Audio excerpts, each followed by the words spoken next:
Good morning students.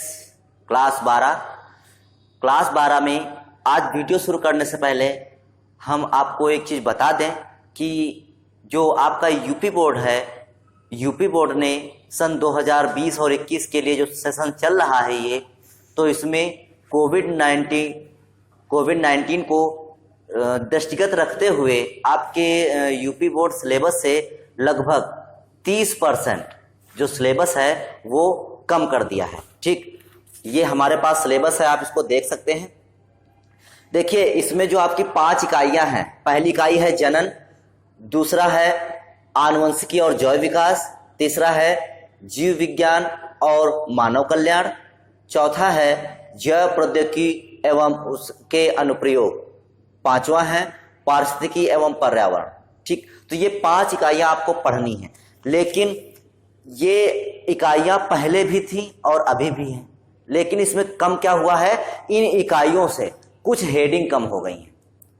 जो इसमें पूरा का पूरा कोई चैप्टर नहीं हटाया गया है, इसमें जो कम किया गया है वो हर चैप्टर से कुछ हेडिंगें कम कर दी गई हैं। ठीक, तो इस प्रकार से आपका 30% जो सिलेबस है वो कम कर दिया गया है। तो अगर हम कोई हेडिंग छोड़ दें या ना पढ़ाएं तो आप ये ना समझना कि हमने इसको छोड़ दिया है, क्योंकि जो आपका सिलेबस दिया गया है हम इस सिलेबस के अनुसार आपको पढ़ाएंगे। क्योंकि जो ऊपर के हमने 4 चैप्टर पढ़ा दिए हैं, पुष्पी पौधों में लैंगिक जनन, मानव जनन, जनन स्वास्थ्य और जो आनुवंशिकी चल रहा है। ठीक, तो ये जो ऊपर के जो चैप्टर पढ़ चुके हैं, तो इसमें जो भी पढ़ा दिया है वो आप पूरा पढ़ लीजिए, क्योंकि कोई नुकसान वाली चीज है नहीं। इससे तुम्हें फायदा होगा आगे चलकर, क्योंकि जब कंपटीशन में जाओगे तो उसमें अगर कोई क्वेश्चन पूछा जाएगा तो आपको, क्योंकि आप पहले पढ़ चुके हैं तो आपको पता होगा। ठीक, तो अब आगे चल के वीडियो शुरू करते हैं। अगर आप इसको देखना चाहते हैं तो आप किसी भी सरकारी साइट पर जाएं, गवर्नमेंट साइट पर, और उस पर जाकर इसको डाउनलोड कर लें अगर आप इसको देखना चाहते हैं। हमने आपको बता दिया कि इसमें से 30% सिलेबस कम हो गया है। ठीक, तो आप उसको देखकर पढ़ें, कोई जो है एक्स्ट्रा चीज ना पढ़ें, क्योंकि समय कम है और तैयारी ज़्यादा करना है। तो चलिए शुरू करते हैं वीडियो। तो आज का जो टॉपिक है मनुष्यों में रुधिर वर्ग। ठीक, ब्लड ग्रुप्स इन ह्यूमन। देखिए, इसमें कई प्रश्न पूछे जा सकते हैं आपसे, बहुविकल्पी में भी आ सकते हैं, ऑब्जेक्टिव टाइप में, और अतिलघुत्तरी में, और हो सकता है कि पूरा विस्तृत उत्तरी दे दें। ठीक, 3 नंबर में दे सकते हैं। तो कुछ क्वेश्चन ऐसे हैं जैसे कि प्रतिजन क्या होता है, प्रतिरक्षी क्या होता है, प्रतिजन कहाँ पाया जाता है, प्रतिरक्षी कहाँ पाए जाते हैं, ब्लड ग्रुप अर्थात रुधिर वर्ग कितने होते हैं, कितने प्रकार के होते हैं, रुधिर वर्ग की खोज किसने की, ठीक, किस आधार पे की, और इस टाइप से बहुत से क्वेश्चन आएंगे। तो अगर आप इसको ध्यान से पढ़ेंगे तो आपको यहाँ पर सारे प्रश्नों के उत्तर मिल जाएंगे। ठीक, तो चलिए शुरू करते हैं वीडियो शुरू करने से पहले अगर आप हमारे चैनल पर नए हैं तो चैनल को सब्सक्राइब कर लें, बेल आइकन को दबाएं ताकि आपको वीडियो की नोटिफिकेशन मिल सके। तो चलिए शुरू करते हैं। मनुष्य में रुधिर वर्ग, ब्लड ग्रुप्स इन ह्यूमन। देखिए, रुधिर वर्ग की खोज कार्ल एंड स्टीनर ने, रुधिर वर्ग की खोज कार्ल एंड स्टीनर ने 1902 में की थी। ठीक, देखिए, किसी भी खोज करने के लिए कुछ ना कुछ जो है कोई चीज चाहिए होती है, कोई आधार चाहिए होता है कि खोज की जा रही है तो क्यों की जा रही है। तो हम आपको बता दें कि कार्ल एंड स्टीनर ने कैसे खोज की इसकी। देखिए, जो प्राचीन काल था, मतलब जो पहले का जो समय था, उसमें क्या था कि कोई व्यक्ति अगर बीमार हो जाता था तो उसको ब्लड ग्रुप, दूसरे व्यक्ति का ब्लड ग्रुप चढ़ा दिया जाता था। तो क्योंकि उस समय रुधिर वर्गों की जानकारी नहीं थी, तो किसी व्यक्ति का रुधिर वर्ग चढ़ा देते थे। तो उससे होता क्या था कि उसमें जो मोस्टली पेशेंट होता था, जो रोगी होता था, अर्थात कहें जो ग्राही होता था, उसकी मृत्यु ही हो जाती थी। क्यों हो जाती थी? क्योंकि उस समय रुधिर वर्ग पता नहीं था, तो व्यक्ति होता कोई और रुधिर वर्ग का था और उसको कोई और रुधिर वर्ग चढ़ा देते थे, जिस कारण से उस व्यक्ति की जो है आरबीसी चिपक जाती थी, चिपकने लगती थी, अर्थात उनका अभिश्लेषण हो जाता था और वो उस व्यक्ति में जो है जो रुधिर प्रवाह है वो रुक जाता था और उस व्यक्ति की मृत्यु हो जाती थी। फिर इस पर जो है वैज्ञानिक बहुत समय से खोज करते रहे। फिर उसमें आए कार्ल एंड स्टीनर वैज्ञानिक जो थे वो आए और उन्होंने इस महत्वपूर्ण जो है तथ्य की खोज की, रुधिर वर्गों की खोज की, और जिस कारण से इनको नोबेल पुरस्कार भी दिया गया था। ठीक, तो चलिए देखते हैं रुधिर वर्ग की खोज कार्ल एंड स्टीनर ने 1902 में की थी। मनुष्य में 4 प्रकार के रुधिर वर्ग पाए जाते हैं। ठीक, ए बी और ओ। देखिए, अगर हम यहां पर इसको सबको समझना है तो सबसे पहले यहां पर हम इसको समझ लेते हैं। देखिए, जो रुधिर वर्ग है ये यहां पर रुधिर वर्ग लिखे हुए हैं, ये प्रतिजन है, यहां पर सब प्रतिजन लिखे हुए हैं, ये प्रतिरक्षी हैं, यहां पर सब प्रतिरक्षी लिखे हुए हैं। ठीक, तो रुधिर वर्ग आपके 4 होते हैं। कौन? ए रुधिर वर्ग, बी रुधिर वर्ग, ए बी रुधिर वर्ग और ओ रुधिर वर्ग। ठीक, और ये रुधिर वर्ग बने किस कारण से हैं? कोई आधार तो होगा इनका, बिना आधार के तो रुधिर वर्ग बना नहीं दिएगा कि हाँ मान लेते हैं ये है, बी है, सी है। ठीक, तो जो रुधिर वर्ग है तो ये 4 प्रकार के होते हैं। तो ये किस आधार पर बनाए गए हैं? ये प्रतिजन और प्रतिरक्षी के आधार पर रुधिर वर्ग बनाए गए हैं। ठीक, प्रतिजन और प्रतिरक्षी के आधार पर 4 प्रकार के रुधिर वर्ग बनाए गए हैं। तो ए प्रतिजन है, वो ए रुधिर वर्ग है तो उसका ए प्रतिजन होगा और बी प्रतिरक्षी होगा। ये बहुत ही इंपॉर्टेंट जानने वाली चीज है। अगर ये आप समझ गए तो समझ लीजिए आप सबको समझ जाएंगे। रुधिर वर्ग ए है, इसका प्रतिजन कौन है? ए है, और इसका प्रतिरक्षी कौन है? बी है। रुधिर वर्ग बी, इसका प्रतिजन बी और प्रतिरक्षी ए। ए बी, इसमें प्रतिजन या तो ए होगा या तो बी होगा। ठीक, तो या फिर दोनों हो सकते हैं। तो इसमें प्रतिजन जो प्रतिजन ए अथवा बी होगा, प्रतिरक्षी इसमें अनुपस्थित होंगे, अर्थात इसमें प्रतिरक्षी नहीं पाया जाएगा। रुधिर वर्ग ओ है, इसमें प्रतिजन अनुपस्थित होते हैं। यह बहुत पूछा है कि किसमें प्रतिरक्षी, किस रुधिर वर्ग में प्रतिजन अनुपस्थित होते हैं और किस रुधिर वर्ग में प्रतिरक्षी अनुपस्थित होते हैं। तो अगर आपको ये सारणी पता होगी तो आप फटाफट सब बता देंगे। तो रुधिर वर्ग जो ए बी है तो उसमें प्रतिरक्षी अनुपस्थित है, रुधिर वर्ग ओ है तो इसमें प्रतिजन अनुपस्थित है और इसमें प्रतिरक्षी ए अथवा बी दोनों होंगे। ठीक, तो इस प्रकार से यह सारणी हो गई। इसी सारणी के आधार पर यह पूरा लिखा हुआ है। ठीक, तो चलिए देखते हैं। तो मनुष्य में 4 प्रकार के रुधिर वर्ग पाए जाते हैं, ए बी और ओ। ठीक, अपनी खोजों के आधार पर बताया कि किसने बताया? कार्ल एंड स्टीनर ने अपनी खोजों के आधार पर बताया कि रुधिर आधान के समय, रुधिर आधान मतलब जब ब्लड डोनेट किया जाता है। ठीक, रुधिर आधान के समय रुधिर प्राप्त करने वाले व्यक्ति का रुधिर वर्ग दाता के रुधिर वर्ग से मिलना आवश्यक है। देखिए, जैसे कोई रुधिर वर्ग ए है और जब कोई व्यक्ति किसी व्यक्ति को रुधिर दे रहा है, डोनेट कर रहा है, तो उसका भी रुधिर वर्ग कैसा होना चाहिए? ए होना चाहिए, बी नहीं होना चाहिए। क्यों नहीं होना चाहिए हम आगे बताएंगे आपको। तो देखिए, जो रुधिर वर्ग ए है तो जो डोनेट कर रहा है उसका भी रुधिर वर्ग ए होना चाहिए। ठीक, तो अपनी खोजों के आधार बताया कि रुधिर आधान के समय रुधिर प्राप्त करने वाले व्यक्ति का रुधिर दाता के रुधिर वर्ग से मिलना आवश्यक है।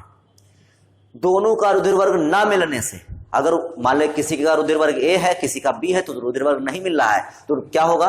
दोनों का रुधिर वर्ग ना मिलने से ग्राही जो रिसीवर है, जिसको हम ब्लड दे रहे हैं, ठीक, रिसीवर अर्थात ग्राही की मृत्यु हो जाएगी। क्यों हो जाएगी मृत्यु? क्योंकि भिन्न रुधिर वर्ग दिए जाने पर, भिन्न रुधिर वर्ग होने पर दिए गए रक्त आरबीसीज का, जो रक्त में जो आरबीसीज हैं, आरबीसीज का अभिश्लेषण अर्थात जो जितनी भी आरबीसीज हैं वो सब चिपक जाएंगे आपस में, आरबीसीज का अभिश्लेषण हो जाएगा और रक्त प्रवाह रुक जाएगा, जिससे ग्राही की मृत्यु हो जाएगी। ठीक, जिससे ग्राही की मृत्यु हो जाएगी। तो अब देखिए यहां पर ये आरबीसीज जो हैं, ये इनका अभिश्लेषण होगा क्यों? अगला प्रश्न उठता है ये कि आरबीसीज का अभिश्लेषण हो क्यों जाएगा? जैसे कोई ब्लड ग्रुप ए है, हम उसको बी दे दें तो इनका आरबीसीज जो है, आरबीसीज चिपक क्यों जाएंगी आपस में? तो उसका उत्तर आगे देखते हैं। लैंड स्टीनर ने यह भी बताया, लैंड स्टीनर ने यह भी पता लगाया कि रुधिर में अभिश्लेषण क्रिया, जो रुधिर में अभिश्लेषण होता है, मतलब जो आरबीसीज आपस में चिपक जाती हैं, तो यह क्रिया होती कैसे है? रुधिर में अभिश्लेषण क्रिया रुधिर में उपस्थित दो प्रोटीन, मोस्ट इंपॉर्टेंट, जो हमारे पास प्रतिजन और प्रतिरक्षी हैं, ये क्या है? प्रोटीन है। ध्यान रखना, पूछा जा सकता है, कंपटीशन वगैरह पूछा जाता है कि प्रतिजन और प्रतिरक्षी क्या है, उसमें ऑप्शन दे सकते हैं कार्बोहाइड्रेट, वसा, विटामिन, प्रोटीन। तो हमें क्या पता होना चाहिए कि जो प्रतिजन और प्रतिरक्षी है वो क्या है? दोनों प्रोटीन है। तो रुधिर में अभिश्लेषण क्रिया, रुधिर में उपस्थित दो प्रोटीन आरबीसीज की कोशिका कला पर, मोस्ट इंपॉर्टेंट, जो आरबीसीज हैं, रेड ब्लड सेल्स हैं, उनकी कोशिका कला पर, मतलब कौन? सेल मेम्ब्रेन पर उपस्थित प्रतिजन, प्रतिजन अर्थात इंग्लिश में क्या कहेंगे इसे? एंटीजन। और इसका दूसरा नाम होता है मोस्ट इंपॉर्टेंट, ये बहुत कम लोगों को पता है, क्योंकि जो प्रतिजन होता है उसका दूसरा नाम क्या है? एग्लूटिनोजन। क्या नाम है उसका? एग्लूटिनोजन। ठीक, तो जो आरबीसी की कोशिका कला है, सेल मेम्ब्रेन है, उस पर उपस्थित प्रतिजन अर्थात प्रतिजन, एंटीजन अथवा ग्लूटिनोजन। तो इसमें पहला प्रश्न कि आरबीसी जो प्रतिजन है, जो एंटीजन है, वो कहां पाए जाते हैं? तो जो एंटीजन होते हैं वो आरबीसी की कोशिका कला पर पाए जाते हैं। कहां पाए जाते हैं? आरबीसी की कोशिका कला पर। कौन? प्रतिजन, एंटीजन आरबीसी की कोशिका कला पर पाए जाते हैं। और प्लाज्मा में, जो रुधिर प्लाज्मा है, रुधिर प्लाज्मा में उपस्थित प्रतिरक्षी एंटीबॉडीज, इसका दूसरा नाम एग्लूटिनिन, एग्लूटिनिन। तो देखिए, जो प्रतिरक्षी हैं वो कहां पाए जाते हैं? रुधिर प्लाज्मा में। प्रतिजन कहां पाए जाते हैं? आरबीसी की कोशिका कला पर। ये दोनों क्वेश्चन मोस्ट इंपॉर्टेंट है। ठीक, तो ये ध्यान रखना, प्रतिजन सेल मेम्ब्रेन, आरबीसी की सेल मेम्ब्रेन पर, और जो प्रतिरक्षी एंटीबॉडीज हैं वो प्लाज्मा में पाए जाते हैं। ठीक, तो क्यों अभिश्लेषण हो जाता है? क्योंकि रुधिर में दो प्रोटीन आरबीसी की कोशिका कला पर उपस्थित प्रतिजन अथवा एग्लूटिनोजन तथा प्लाज्मा में उपस्थित प्रतिरक्षी एंटीबॉडीज या एग्लूटिनिन के कारण होती है। मोस्ट इंपॉर्टेंट, अभिश्लेषण क्यों होता है? क्योंकि जो प्रतिरक्षी और प्रतिजन उपस्थित होते हैं तो उनके कारण से आरबीसी आपस में चिपक जाती हैं। क्यों चिपकती हैं ये हम आपको बाद में बताएंगे।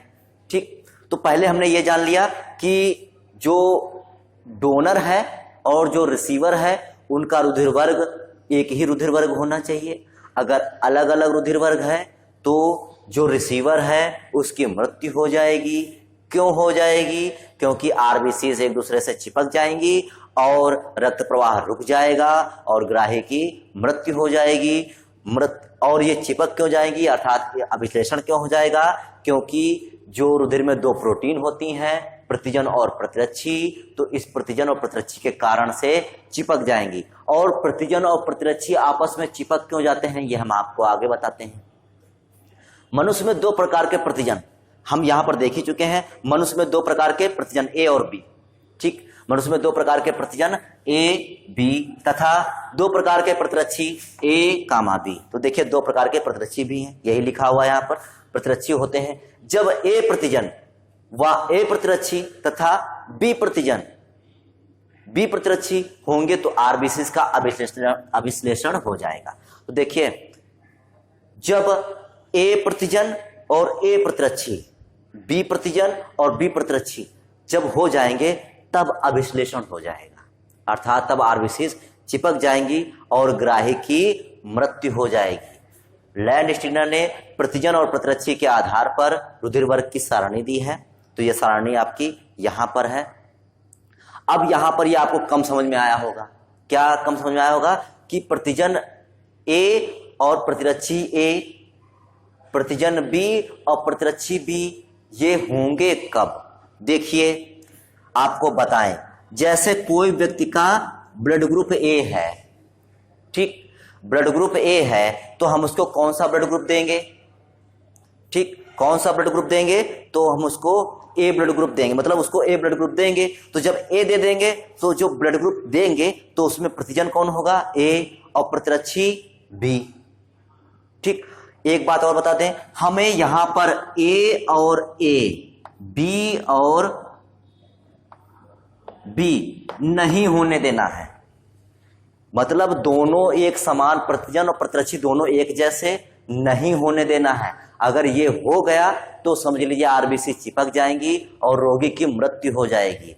और ये ऐसा होगा कब? ये तब होगा जब हम ए ब्लड ग्रुप वाले को बी ब्लड ग्रुप दे देंगे।